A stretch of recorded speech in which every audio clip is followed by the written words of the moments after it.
গত বছর 4টা 1 কেজি হতো, এখন 7-8টা 1 কেজি হয়। ফলন কম, সেহেতু হয়তো আশা করতেছি দামটা একটু বাড়তে হবেই।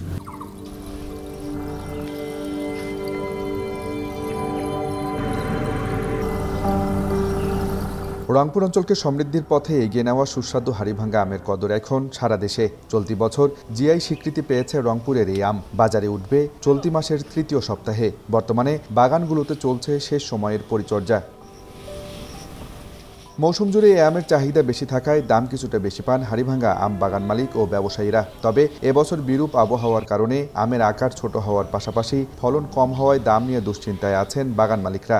গতবারের চেয়ে যদি বাজার ভালো হয় তাহলে লাভজনক করার আশা করতেছি। গত বছর 4টা 1 কেজি হতো, এখন 7-8টা 1 কেজি হয়। এখন এই কারণে একটু ক্ষতিগ্রস্ত। যেহেতু আমের ফলন কম, সেহেতু হয়তো আশা করতেছি দামটা একটু বাড়তে হবেই। কৃষি বিভাগ বলছে তীব্র খরাসহ বিরূপ আবহাওয়ার কারণে আমের ফলন কিছুটা কম হয়েছে। তবে গুণগত মান ঠিক রাখতে সব ধরনের পরামর্শ দেওয়া হচ্ছে।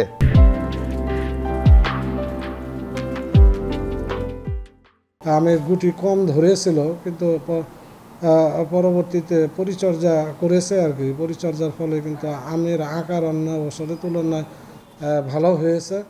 তা আমরা মনে করছি যে গতবারের তুলনায় ফলন খুব একটা কম হবে না। আমের মৌসুমে ব্যবসায়ীদের নিরাপত্তা ব্যবস্থা ও বাজার ব্যবস্থাপনা সহ সব ধরনের সহযোগিতার জন্য সার্বক্ষণিক তদারকির কথা জানালেন জেলা প্রশাসক। কোনো রকম জনহয়রানি, ভোগান্তি এগুলো যেন না হয়। ক্রেতা এবং বিক্রেতা কেউ যেন প্রতারিত না হন, কেউ যেন কোনো রকম কোনো ভোগান্তিতে না পড়েন, সেই জন্য যা যা করণীয় আমরা আমাদের অবস্থান থেকে সেটুকু করব এবং যারা এর সাথে সম্পৃক্ত তাদেরকে আমরা অনবোর্ড করব।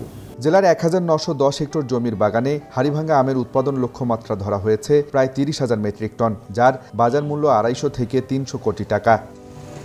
আব্দুর রশিদ জীবন, সময় সংবাদ, রংপুর।